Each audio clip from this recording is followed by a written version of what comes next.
이 시간 너는 그를 두려워하지 말라, 너는 그들을 두려워하지 말라라는 제목으로 하나님의 말씀 전하겠습니다. 첫 번째 사진 보여주실까요? 어떤 아빠가 사랑하는 아들에게 이제 이 자전거 타는 법을 가르쳐 주게 됐습니다. 그 아들은 처음으로 그 보조 바퀴, 양옆에 달려있는 보조 바퀴를 뗀 자전거를 타게 된 것이죠. 아빠가 아들에게 말해 주었습니다. 아빠가 꼭 잡아줄 테니까 걱정 말고 가렴. 설령 넘어지더라도 아빠가 잡고 있으니까 염려하지 마. 알았지? 아들은 아빠의 그 말을 믿고 힘차게 이제 페달을 밟았어요. 그런데 어찌된 일입니까? 아들이 조금 가다가 넘어지더라는 거예요. 두려웠기 때문입니다. 그러니까 아들은 넘어질 것 같다라고 생각할 때마다 넘어졌어요. 잠시 쉬는 동안에 아빠가 다시 아들에게 말해줍니다. 아들아, 두려워하지 마. 넘어질 것 같으면 아빠가 꼭 붙들어 줄 거야. 아들, 아빠 힘센 거 알지? 다시 자전거에 앉은 아들은 두려움을 잊었는지 50m, 100m 힘차게 달렸습니다. 그러면서 뒤에 있던 아빠를 향해 소리쳤어요. 아빠, 내가 이렇게 혼자 많이 왔어? 아들은 스스로 대견하다는 듯이 자기가 달려온 길을 쳐다보며 아빠에게 말했습니다. 아빠는 그 아들을 바라보면서 흐뭇한 미소를 지었습니다. 여러분, 누구의 이야기일까요? 오늘 우리의 이야기입니다. 오늘 우리의 모습이고 또한 우리를 흐뭇하게 바라보시는 아버지 하나님의 모습인 줄로 믿습니다. 여러분, 우리는 살아오면서 많은 순간, 많은 상황, 정말 넘어질 때마다 우리를 붙들어 주신 그 아버지의 보이지 않는 손길이 있었음을 우리는 항상 기억해야 합니다. 사람들은 우리 인생을 흔히 광야에 비유하곤 하죠. 성경 말씀도 동일합니다. 성경에서 광야는 크게 세 가지 모습이 있다고 말씀을 하는데, 첫 번째 광야는 뭐냐면 생존에 필요한 물조차 없는 그야말로 척박하고 황폐하고 위험한 곳이다 라고 말씀을 합니다. 광야는 한마디로 살기 어려운 곳이에요. 생존하기 어려운 곳입니다. 두 번째, 광야에는 누가 계시느냐? 하나님이 계십니다. 광야에는 누가 계시느냐? 하나님이 계시고 하나님이 인도하시는 곳이 바로 광야다. 그리고 셋째, 광야는 시험의 장소입니다. 여기서 이 시험이라는 것은 하나님이 우리를 시험하기도 하시지만 반대로 우리가 하나님을 시험하는 장소이기도 해요. 시편 78편 17절에서 19절까지 말씀을 보니까 그들은 계속해서 하나님께 범죄하여 메마른 땅에서 지존자를 배반하였도다. 그들이 그들의 탐욕대로 음식을 구하여 그들의 심중에 하나님을 시험하였으며 그뿐 아니라 하나님을 대적하여 말하기를 하나님이 광야에서 식탁을 베푸실 수 있으랴. 광야에서 하나님을 시험하고 하나님을 대적하기도 했습니다. 여러분, 그러므로 알게 되는 광야는 하나님에 대한 우리 신앙의 진위를 점검하고 판결하는 매우 중요한 시험대라는 것입니다. 여러분, 광야는 우리에게 그래서 중요한 거예요. 자, 그렇다면 이 두려운 광야 같은 우리가 세상을 살면서 우리는 무엇을 해야 되느냐? 오늘 본문 말씀을 통해서 하나님은 두 가지를 우리에게 말씀해 주십니다. 첫째는 더욱 하나님을 가까이 하라는 것입니다. 광야에서 우리가 해야 될 일은 뭐냐면 더 하나님을 가까이 하는 것입니다. 본문 12절 말씀해 보니까 너희가 이 모든 법도를 듣고 지켜 행하면 내는 여호와께서 내 조상들에게 맹세하신 언약을 지켜 내게 인애를 베푸실 것이라 그랬습니다.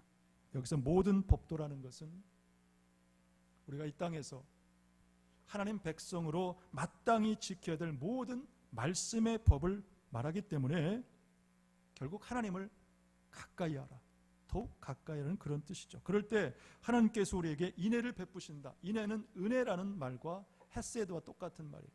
은혜를 베푸신다. 또 그 뒤 13절에 보니까 우리의 자녀와 토지 소산과 기업까지, 그리고 15절에 보니까 모든 질병을 내게서 멀리하사 너희가 아는 애굽의 악질에 걸리지 않겠다. 당시에 유행하는 어떤 풍토병은 다 애굽에서 온 것이다라고 사람들이 믿을 때였어요. 여러분, 하나님은 지금까지 우리를 지켜주셨습니다. 우리의 가정을 지켜주시고 교회를 지켜주시고 또한 예배를 붙들어 주셨어요. 앞으로도 여러분 이 코로나19이든 그 어떤 것으로부터도 하나님은 우리를 온전히 지켜주실 줄로 믿습니다. 자, 그렇다면 좀 더 구체적으로 우리가 어떻게 하나님을 가까이 할 수 있겠는가? 무엇이 정말 하나님을 가까이 하는 방법일까? 무엇이 하나님을 가까이 하는 방법일까? 첫째는 다른 것이 없습니다. 예배입니다. 왜냐하면 여러분, 예배는 하나님을 만나는 시간이고 하나님을 가까이 할 수 있는 최고의 최선의 방법이에요. 여러분, 구약에 보면 하나님은 이스라엘 백성들에게 많은 절기를 말씀하셨고 또 많은 제사의 종류를 말씀하셨어요. 요구하시고 명령하셨죠. 그래서 이스라엘 백성들의 삶을 보면 1년 내내 하나님을 예배하고 그 예배를 준비하는 삶이었어요. 특별히 상번제라는 이 제사법이 있는데, 상번제는 날마다 아침 저녁으로 하루 2번씩 하나님 앞에 드렸던 예배였습니다. 심지어 바쁜 절기에도 예외가 아니었어요. 절기가 되면 더 힘들어요. 배로 힘들었습니다. 자, 그렇다면 여러분, 왜일까요? 왜 하나님은 당신의 백성들에게 이처럼 수많은 절기를 제정하시고 또 다양한 제사법을 말씀하시면서 지키라고 말씀하는 걸까? 이유는 하나입니다. 하나님과의 관계 때문에. 하나님과의 관계 때문에. 여러분, 하나님께서 무엇이 부족하고 무엇이 필요해서 예배하라, 제사하라라고 말씀을 하시겠습니까? 그러므로 예배는 뭐냐면 하나님과의 바른 관계를 맺는, 우리가 드릴 수 있는 최고의 최선의 여러분 방법인 줄로 믿습니다. 또 하나님은 예배를 통해서 우리가 이 땅에서 어떻게 살아갈 것인가, 어떨 때 하나님 우리에게 복을 베푸시는가 말씀하여 주시죠. 예레미야 7장 23절과 24절 말씀을 우리 함께 보도록 하겠습니다. 시작. 오직 내가 이것을 그들에게 명령하여 이르기를 너희는 내 목소리를 들으라. 그리하면 나는 너희 하나님이 되겠고 너희는 내 백성이 되리라. 너희는 내가 명령한 모든 길로 걸어가라. 그리하면 복을 받으리라 하였으나 그들이 순종하지 아니하며 귀를 기울이지도 아니하고 자신들의 악한 마음에 꾀와 원악한 대로 행하여 그 등을 내게로 돌리고 그 얼굴을 향하지 아니하였으며 그랬습니다. 여러분, 무엇이 하나님의 백성과 아닌 것을 구분합니까? 말씀을 듣는가 안 듣는가. 그래서 하나님은 예배 중에 선포되는 말씀을 통해서 우리가 어떻게 하면 하나님의 길을 가고 하나님께 복을 받는 인생이 되고 반대로 무엇이 하나님 앞에 악하고 완악한 것인가를 깨닫게 해주신다는 사실이에요. 여러분 아시는 것처럼 지난 주 중에는 유독이 강풍 부는 날이 많았습니다. 월요일인가요? 화요일인가요? 오후에 잠깐 나갔는데 차에 시동을 딱 걸려고 보니까 화단 옆에 있는 그 화분들이 몇 개가 넘어져 있는 거예요. 강풍 때문에 이제 넘어진 것이죠. 그때는 제가 지금 이제 많이 좋아졌지만 그때는 허리가 굉장히 아플 때인데 그래도 가만히 있을 수가 없어서 그 넘어진 화분들이 이렇게 하나하나 이렇게 세웠습니다. 그리고 이제 다시 차를 출발하려고 하는데 보니까 또 넘어진 거예요. 그 짧은 시간 동안. 근데 참 이상하죠. 꼭 넘어지는 것만 넘어져요. 꼭 넘어지는 것만 넘어져요. 그래서 어떻게 할까? 카페 안에다 들여놓으면 좋겠는데 허리 때문에 아무래도 좀 무리인 것 같고 그래서 어떻게 할까 하다가 이놈들을 이렇게 모아놨어요. 그래서 큰 것들, 안 넘어지는 것들을 앞쪽에 쭉 세우고 넘어지는 것들을 뒤쪽으로 이렇게 모아놓고 이걸 하나로 이렇게 단단하게 모아놨습니다. 그리고 이제 외출하고 돌아왔는데 어떻게 됐을까요? 말짱하더라고요. 말짱하더라고요. 또 다음 날에도 보니까 여전히 강풍은 부는데 넘어진 화분이 하나도 없었어요.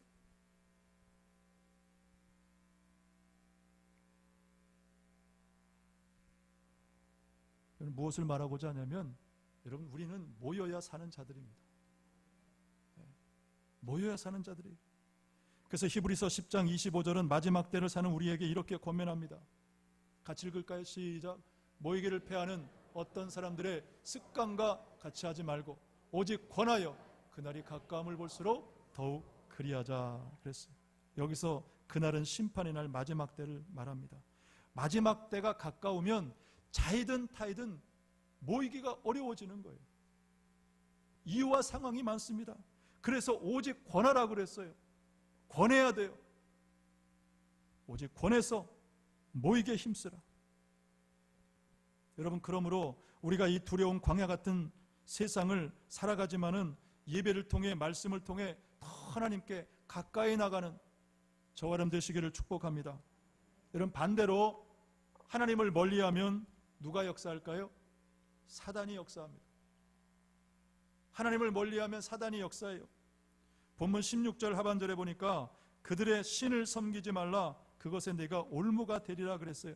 하나님을 멀리하고 세상의 그 무언가를 의지하면 그것이 올무가 된다. 빠져나가지 못하는 거예요. 누구의 올무입니까? 사단이 놓아놓은 올무죠.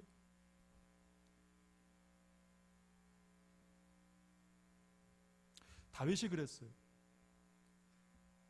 사무엘상 21장에 보면 다윗이 이제 자신을 죽이려고 하는 그 사울을 피해서 블레셋 땅에 숨어 들어갑니다. 자, 이것을 영적으로 보면은 하나님을 떠나고 멀리하고 세상에 의지하고 사람에게 기댄 것입니다. 자, 그랬던 다윗이 하나님을 떠나면서 경험한 일이 뭐냐? 사무엘상 21장 12절과 13절 말씀을 같이 보겠습니다. 시작. 다윗이 이 말을 그 마음에 두고 가드 왕 아기스를 심히 두려워하여 그들 앞에서 그의 행동을 변하여 미친 채 하고 대문짝에 크적거리며 침을 수염에 흘리매 그랬습니다.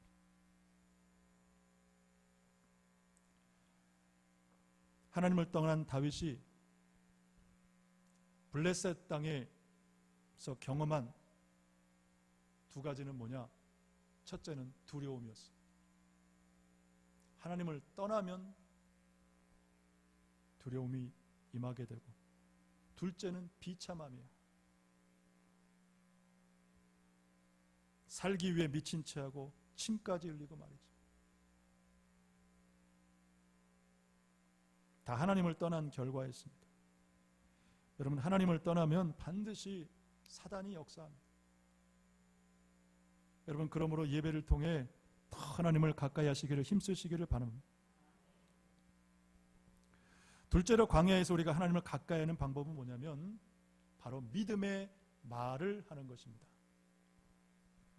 믿음의 말을 하는 것. 왜냐하면 여러분, 이 광야라는 이 말에는 좀 특별한 의미가 있는데, 이 광야는 히브리어로 밑바르라는 말을 씁니다. 밑바르. 이 밑바르는 두 단어가 결합된 말인데, 즉 재난과 말하다, 이 두 단어가 결합된 말이 바로 midbar이에요. 광야.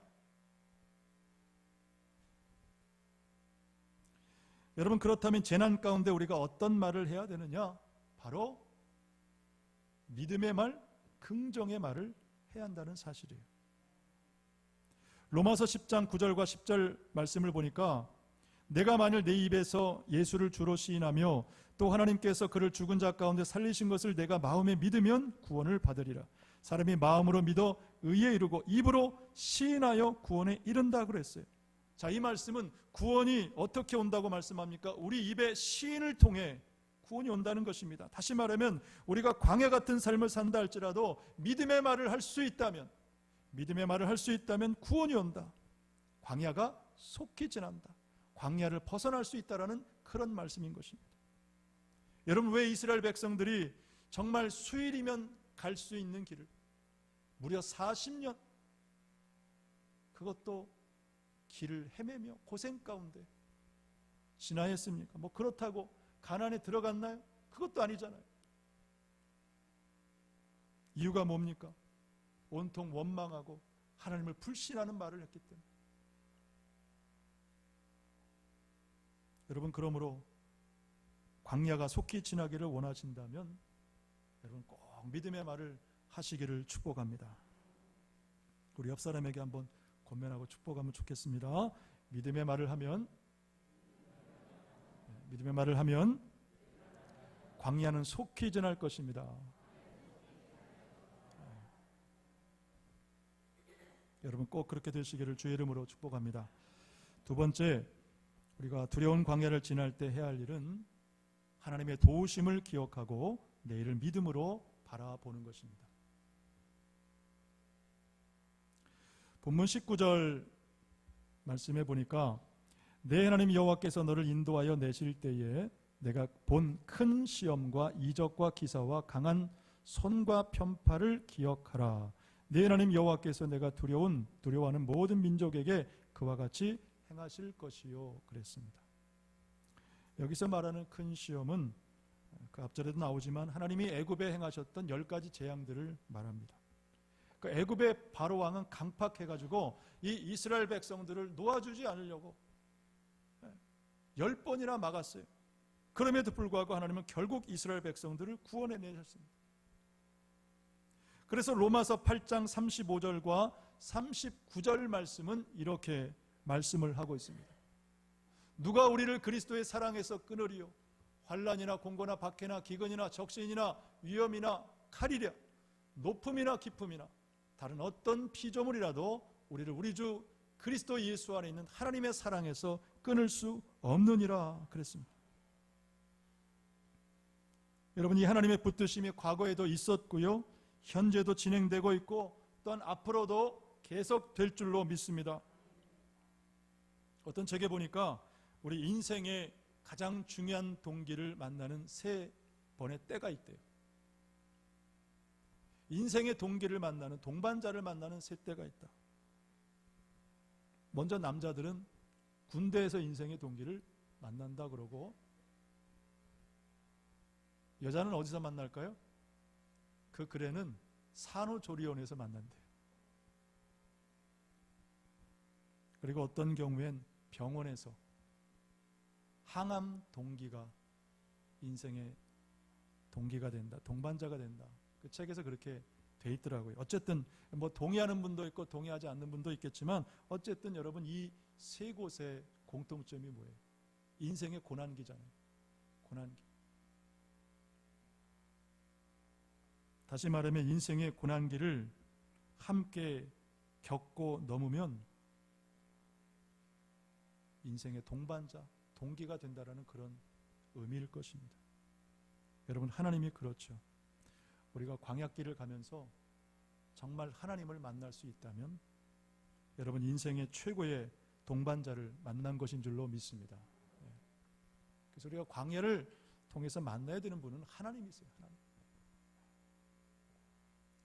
앞서도 두려움에 대해서 말씀을 드렸지만 우리가 경험하는 두려움의 대상은 크게 둘이라고 봅니다. 첫째는 사람이나 세상에 대하여 갖는 두려움이 있습니다. 요한복음 12장 42절 말씀을 우리 한번 같이 보겠습니다. 시작. 그러나 관리 중에도 그를 믿는 자가 많되 바리새인들 때문에 드러나게 말하지 못하니 이는 출교를 당할까 두려워함이라 그랬습니다. 자, 여러분, 여기서 관리가 갖는 두려움은 어떤 두려움이냐면 바리새인들에 대한, 즉 사람에 대한 두려움이었어요. 관리는 믿는 자였는데 그러나 사람이 두려워서, 출교당할까 봐 두려워서 아마도 온전한 그리스도인으로서 살아가지 못했던 것 같습니다. 여러분, 지금 이 시대도 마찬가지가 아닌가 싶어요. 여러분, 이 시대에 누가 무엇이 가장 두렵습니까? 코로나입니까? 사람 아닌가요? 사람? 저는 사람이 가장 두렵던데요. 어쩌면 사람이 무섭기 때문에, 두렵기 때문에 우리가 정말 그리스도인으로서 당당하지 못하고 자유롭지 못하고 늘 눈치 보며 우리가 신앙생활하지는 않는가 라는 사실입니다. 저는 최근에 한 유명인의 글을 보게 됐습니다. 그분은 선교사의 후손으로 그 자녀 때까지 5대째 지금 한국에 살고 있고, 그분의 선조들은 이 땅의 학교와 병원과 그리고 교회들을 지어서 우리나라 이민족을 도왔고요. 그런데 그분의 고백은 이렇습니다. 지금은 자신이 이 나라의 도움을 받고 있다라고 자신을 소개했습니다. 그리고 이분은 우리 나라만 돕는 것이 아니라 그 어머니부터 북한에 여러 차례 이제 들어가서 또 북한 사람들도 돕는 그런 분이에요.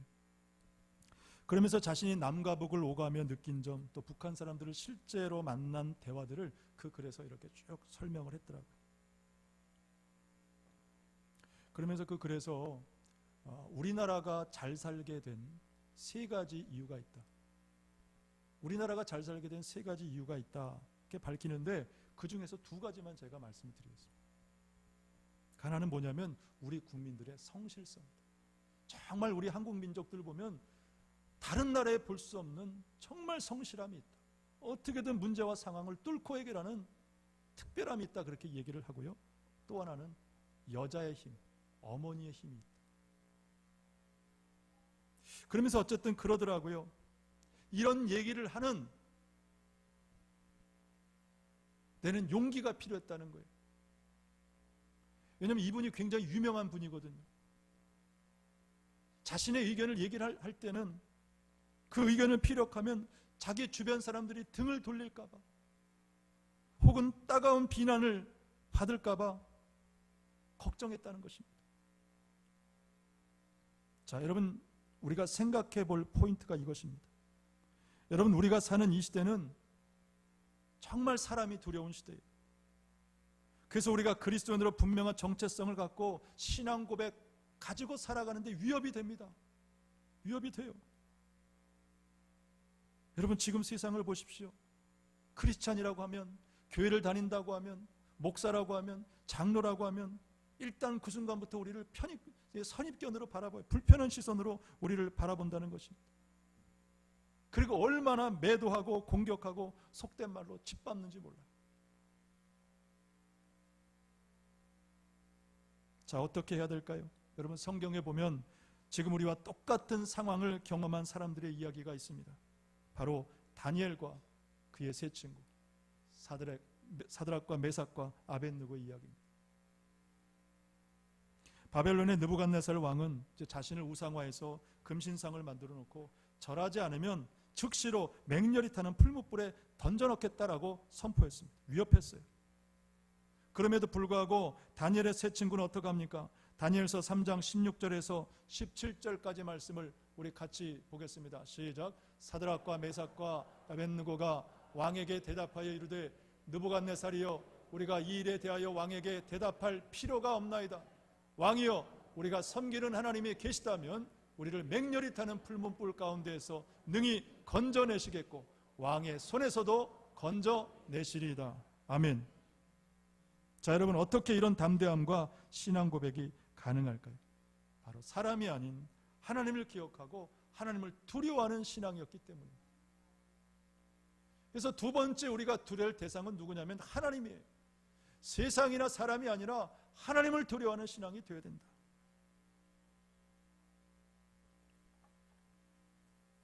여러분, 앞서 언급했던 그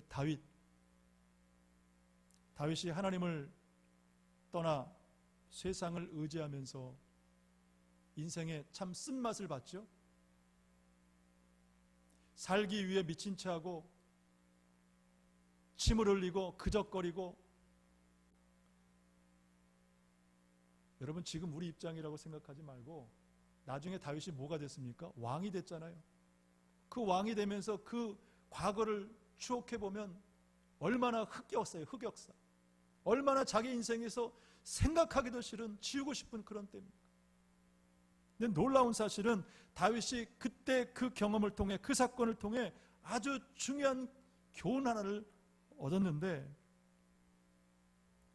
그때 깨달은 교훈이 시편 34편에 그대로 나타나 있어요. 시편 34편 11절 말씀해 보니까 다윗이 이렇게 얘기를 합니다. 너희 자녀들아, 와서 내 말을 들으라. 내가 여호와를 경외하는 법을 너에게 가르치리로다 그랬습니다. 경외하는 법을 가르친다. NIV 영어 성경에 보니까 이렇게 기록되어 있습니다. I will teach you the fear of the Lord라고 되어 있어요. 무엇을 가르치느냐? 경외는 뭐냐면 두려움이에요. 두려움. 하나님을 두려워하는 법을 가르치겠다는 거예요. 무엇을 알게 되냐면, 여러분, 다윗은 하나님을 떠나 실패한 그 경험을 통해서 하나님을 경외하는 법, 다시 말하면 하나님을 두려워하는 법을 배웠던 거예요.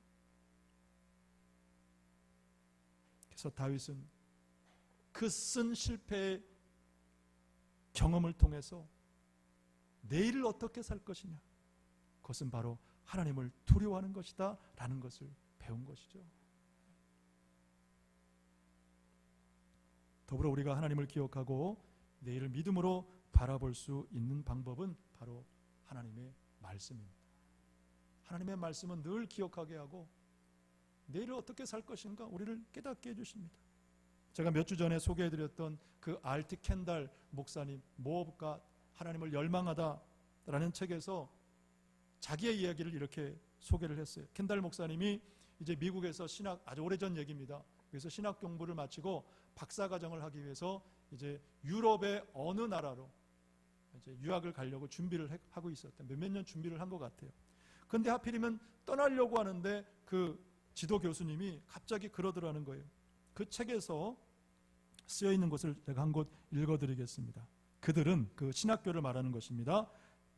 그들은 진리를 추구하지 않고 이전까지 알려지지 않은 희귀한 아이디어만을 추구한다네. 조금이라도 혁신적인 신앙만 있으면 당신도 얼마든지 교수가 될 수 있다네 라고 하더라는 거예요.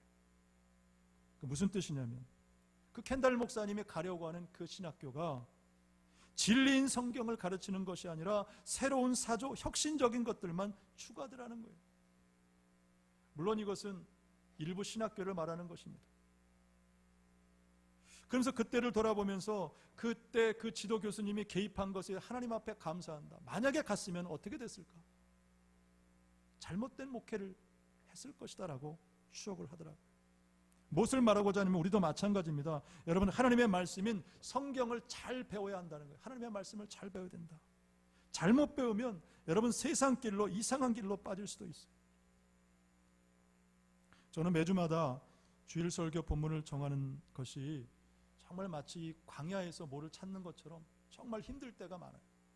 그러니까 월요일, 화요일 되면은 막 스트레스가 막 쌓입니다. 좀 쉬어야 되는데, 그래서 지난 화요일에도 이제 새벽기도 인도하고 본당에 와서 예배당에서 이제 앉아서 기도하면서 하나님, 이번 주일에 전할 본문 말씀이 주세요. 그러니까 이제 하나님 앞에 기도하면서 구하는데 가장 먼저 드는 생각이 뭐냐면, 신명기, 또 신명기. 처음에 드는 생각이 그 생각이 들더라고요.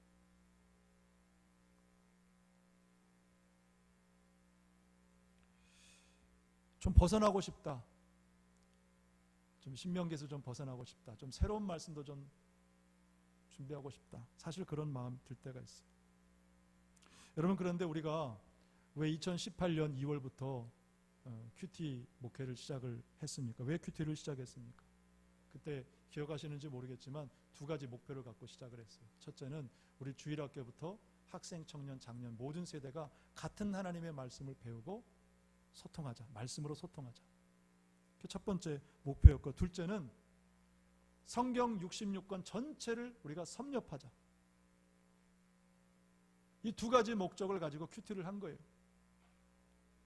이제 조금 넘었어요. 2년 조금 넘었습니다. 2년 한 2, 3개월 지났는데, 자, 그렇다면 우리가 언제쯤 성경 전체 66권을 한 번 볼 수 있으냐? 자, 확인해 보니까 이게 9년 주기로 돌아가는 거예요. 9년. 그래서 9년 만에 구약 전체를 한번 볼 수 있고요. 그러면서 신약은 2번을 보는 것입니다.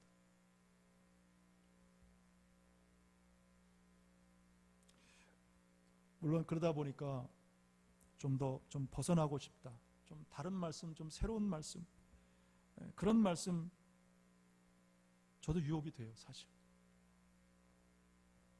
9년 동안에 성경 전체를 보겠다는 이 목표를 정말 포기하고 싶을 때가 어쩌면 제가 가장 클 수도 있습니다. 꼭 이렇게 해야 되나?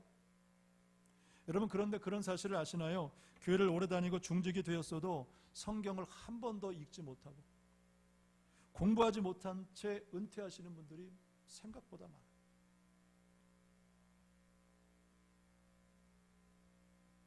뭐 학개서를 말하면 학개서가 신약인지 구약인지 어디에 있는지, 빌레몬서가 있는지 없는지, 그러는 경우가 사실 있더라는 것입니다. 자, 왜 그럴까요? 항상 하나님의 말씀을 피동적으로, 수동적으로 그냥 듣기만 하는 거예요. 스스로 말씀을 찾아보는 경우가 없더라는 것입니다. 여러분, 본문 12절 말씀에 보니까 모든 법도라 그랬어요. 모든 법도, 하나님의 말씀을 가려서 취하지 말고 모든 법도라 그랬습니다. 그리고 그것을 듣고 지켜 행하라 그랬죠.